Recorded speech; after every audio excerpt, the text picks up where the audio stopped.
Hey everybody, welcome to another episode. Today we are going to be taking a look at episode 2 of She-Hulk Attorney at Law.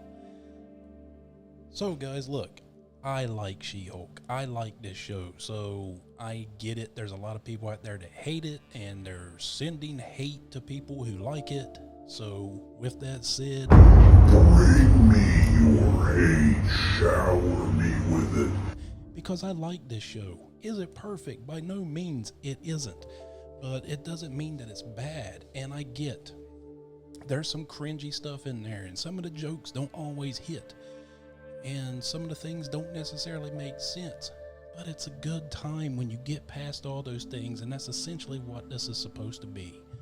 It's a fun, good time.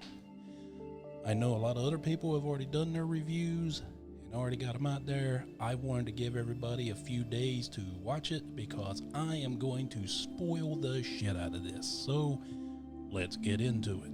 So we start out. Jennifer's now the talk of the town. She's the new most popular superhero in the city, and everybody's celebrating her, and she's being kind of resentful to the fact that they are referring to her as a superhero, and she's also not really on board with them calling her She-Hulk, or as this one guy called her She-Chick or something to that effect. She's taken to a bar where some of her co-workers and other people, fans, want to meet up with her and celebrate and party and have a good time. So they go into the bar and all that, and it's in there that she's confronted by her boss, and her boss comes up to her but wants her to change back into Jennifer and talk to her. And she's like, at this point, slobbering drunk, because in She-Hulk form, high metabolism, don't get drunk. And then when she goes back to Jennifer, all that alcohol just hit her at one time, so she's like slurring her words and all this stuff. Oops, sorry, hit the damn desk. But she's like slurring her words and everything. And he essentially tells her that she's fired. Reason she's fired: she is now viewed as a liability to the firm because of the fact she's now a superhero. And they feel like that she can sway any jury in any case, so therefore it wouldn't be fair to the opposing counsel, whether it be defense or prosecution. So she loses her job, and we go from there. And there's a lot of people I know have been kind of upset about the fact that they've not referenced certain Easter eggs, especially the Eternals one. The giant celestial in the middle of the ocean. Well, she's laying in bed doing a job search, and if you look on her tablet or laptop, I can't remember, it was either tablet or laptop, maybe both, who the fuck knows. But anyway, they show a little article where they are referencing the celestial from the Eternals as this giant thing in the middle of the ocean. But there's also another Easter egg. They reference the fact that there's a person with claws fighting, which the only person in the MCU that I know that has claws, well, there's two, Sabretooth, but then Wolverine. So they kind of hinted at a Wolverine Easter egg, and they gave everybody what they wanted with the whole Eternal Celestial being in the middle of the ocean shit. So there you go. But my favorite part of this episode is when she went to family dinner. It just reminded me of the old ABC TGIF, Full House and Family Matters and different shows like that. And it just so happened that one of the big stars from the old TGIF era of ABC television, Mark Lynn Baker, plays the part of Morris Walters, her father. If you don't know who Mark Lynn Baker was, he played in Perfect Strangers in the 1980s, and I really wanted to do a dance of joy when I seen him. I'm glad he's doing well, and it was also awesome to see him back on the screen again. If you've never seen Perfect Strangers, go look it up. I'm sure you can find it on YouTube somewhere.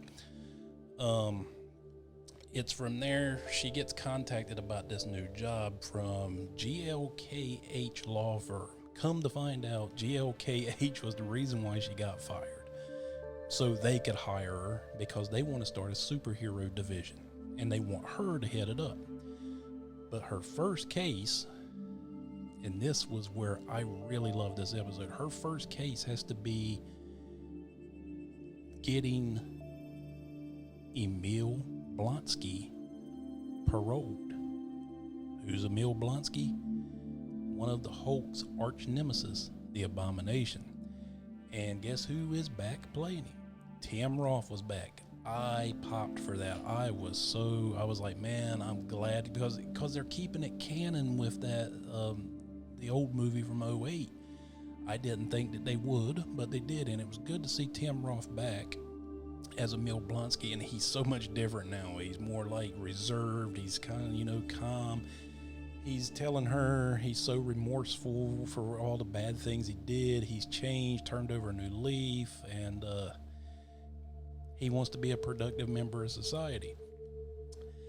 And he's even telling her that he's been writing haikus and different things like that.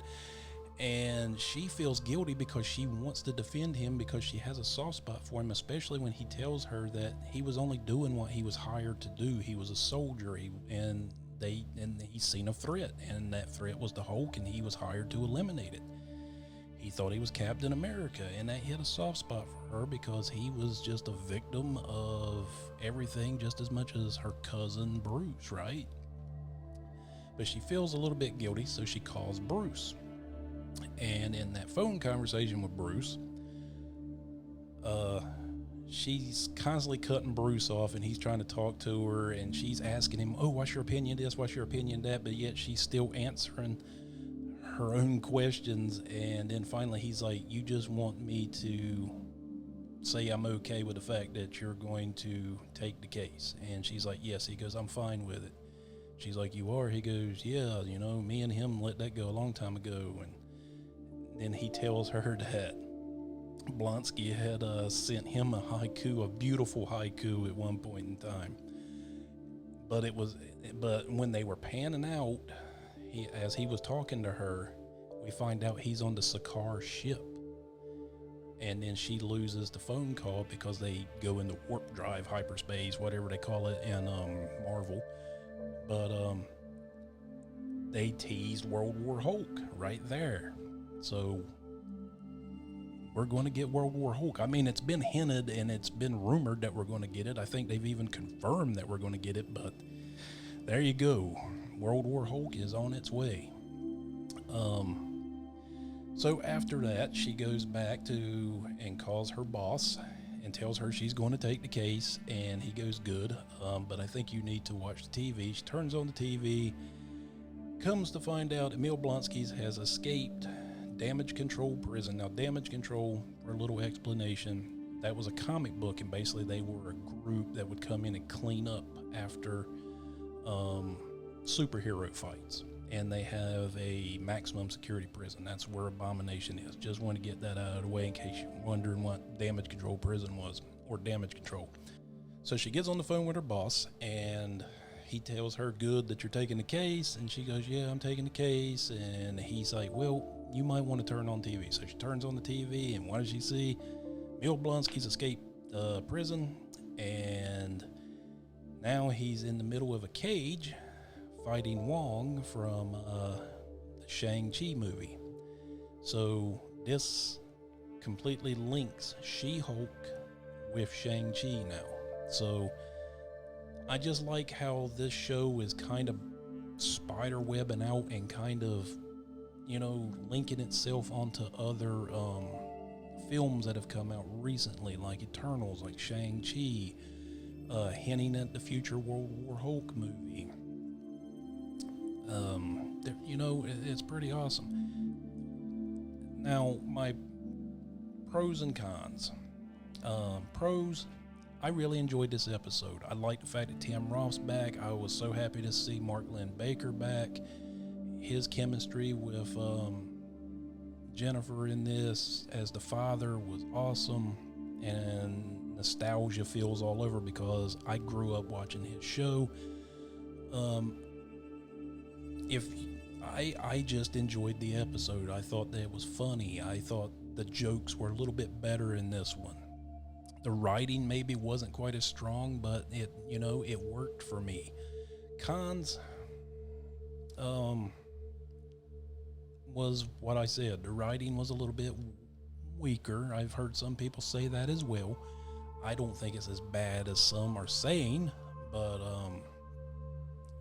could be better. But I felt like the pacing was better. That CGI is still trash. I'm sorry. Well, that's not fair. It's not trash, but it's still bad. It's still not great. If I had to give this an overall rating, I would have to give this a solid 3 Swayze. Wasn't as good as the initial episode. Was a little bit better in places, if that makes any sense. Like I said, I like the fact they got Tim Roth back as Emil Blonsky and Abomination. I like the family dynamic being introduced into this. The Easter eggs for Eternals was there. The Wolverine Easter egg, unless we're reading too much into it, but that was there. The fact that World War Hulk has pretty much been stamped that yes, we are getting it, and it's all hands on deck and tally ho for that. It's a solid 3. No complaints here. But guys, tell me what you think in the comments down here, and if you would, give us a like, a subscribe, and you can go over here and hit that little bell right there and be notified when we put out new videos. With that said, this has been your old buddy John, and I will see you again next time on Behind the Fiends. Woo-hoo!